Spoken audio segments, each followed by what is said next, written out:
beautiful souls of the world. Zena Electra, I am here. Yeah. Sharing these good vibes with you. Y'all, so if you don't know, the cicadas are here. They are here. If you know, you know.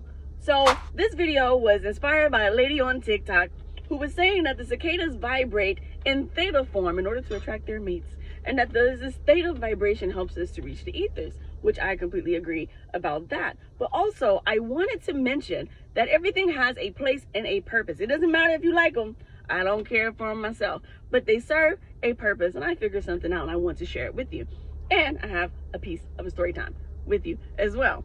So the last time the cicadas were here, I was in college. I was in a bad relationship, and I was going through a spiritual upheaval of my own, and I didn't know that it was going on. I was being attacked by demons. If you didn't see my video, spiritually transmitted demons, this is when that was happening the last time the cicadas were here, right? I was going through a breakup that came with demonic attachments. Horrible, terrible. That's terrible. It was terrible. So, the thing I wanted to say to you is this. The difference between nature and the difference between mankind is the fact that nature lacks an ego. Nature does not have an ego. Nature does exactly what the fuck it's supposed to do, exactly when it's supposed to do it, exactly how it's supposed to do it, without resistance of doing so. I'm gonna say it again. Nature does exactly what it's supposed to do without the resistance of what it's supposed to do. It does it when and where and how and why it's supposed to do it without questioning its purpose. So with these cicadas, right, they pop up from the ground. They have on this exoskeleton thing. The cicadas, if they wanted to be in their ego, they would be like, oh, well, this skeleton is all that I know. It's who I've always been. This whole time I've been underground, and I don't want to release it because it's me. It's a part of my identity. Your ego is who and what you think that you are, right? And some of it, yes. Most of it, no, right? So your ego is who and what you think that you are. Your ego thinks that somebody owes you something, right? So a lot of times we are hindering our growth because we're in resistance to that growth by hanging on to things that no longer serves us. I know you've heard that a million times, things that no longer serve me. So the cicadas, they pop up, they have on this little crusty shell, they release their crusty shell, and they have wings. And they would never know what it's like to fly if they did not release that external shell to expose their wings, to feel the wind beneath their wings, and to be able to feel and to experience pleasure of the freedom of releasing that shell that they have known their entire existence, even before we know that they're even around. They've carried this shell, this identity, right? That if they were in their ego, they would never release, because they think that that's a part of them that they need to carry into the next chapter. So what is your external skeleton? Your external skeleton is all of the indoctrination systems that you have experienced from birth up until now. It is what society wants you to be, who you've been groomed to be. Your family wants you to do this. Your family thinks you should do that. You think that this is who and what and how it's supposed to be. And it's like, no, none of that means anything. Who and what you're supposed to be, what you're supposed to be doing is felt on the inside. It is what your soul knows, what your soul has been calling you to do, that thing that feels good to you without you even trying to prove something to somebody else. So until you release that crusty outer layer, that exoskeleton, you will never know what it's like to fly. Beautiful, lovely faces, you will never know what it's like.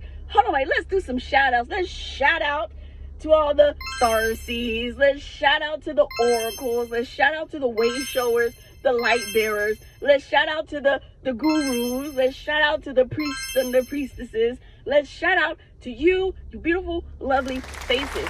The message is that it's time to fly. Not only are the cicadas seen, but they are also heard. A lot of times we are not living in our purpose because we have this fear of being both seen and heard. And even for myself, sometimes I'm just like, I know I have a message. I know it's powerful. I know it needs to be heard, but there's a part of me that doesn't feel as if I have the ability to both be seen and heard. So these cicadas are bringing a message right now that's saying that it doesn't matter if people like you.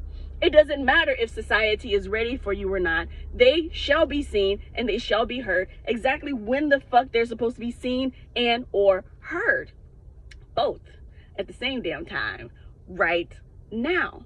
So with all of the energies appearing on the planet. If you guys watch Suspicious Observers, he talks about space weather news, and there's a whole lot of energies being bombarded onto the planet from the sun right now.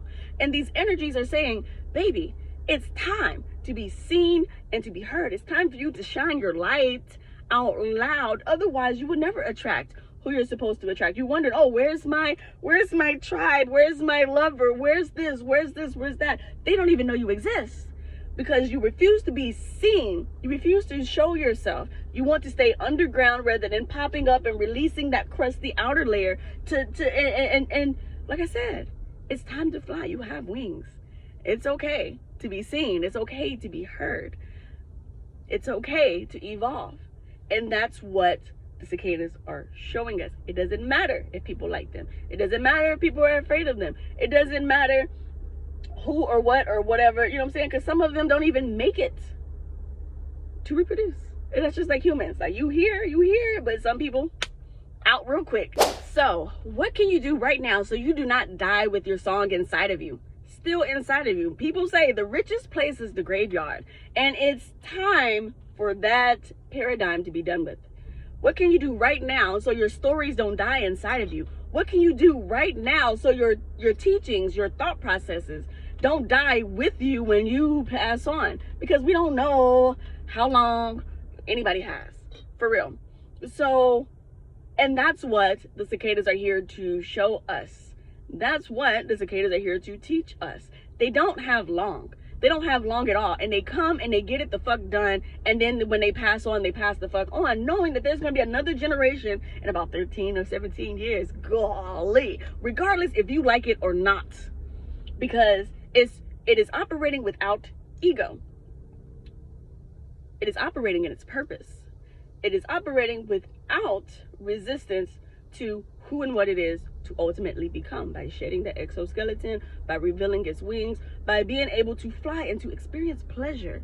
You should allow yourself, you deserve to know what life feels like in its most pleasurable state. And you're not going to understand what this pleasure is until you're able to walk and in your purpose and to accept everything that you are, to accept everything that you're here to do, all the gifts that you're here to bring. Everything that you are to ultimately become will be pleasurable to you if you would just release that which no longer serves you, that which weighs you down, that which keeps you confined, which is the exoskeleton, which is all the thought processes, even your internal critic. Your internal critic is a motherfucker. Y'all, I got one of those things too, and I don't like it. I don't like it. So I'm coming here today because I'm practicing what the fuck I preach. It's time to be seen. It's time to be heard. And you will be seen. And you will be heard. And those who hear and see and know what it is that you're doing, they will attract themselves to you. And for everybody else, they'll get the fuck on. People that don't like cicadas, they don't come outside. They stay in. They stay in where it's safe.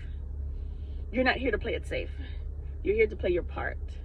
Regardless of what that means. You guys, I am Zena Electra signing out. That's the message for today. Happy ascension. Oh, peace. Coming soon, Hatch, a spirit-based podcast with High Priestess Layla Gray, D Oracle Sunshine, and yours truly, Zena Electra. So what is Hatch? With Hatch, we are creating conversations to break you free from your spiritual shell. You guys, there is so much to talk about, and we're going to get right into it right here. So stay tuned.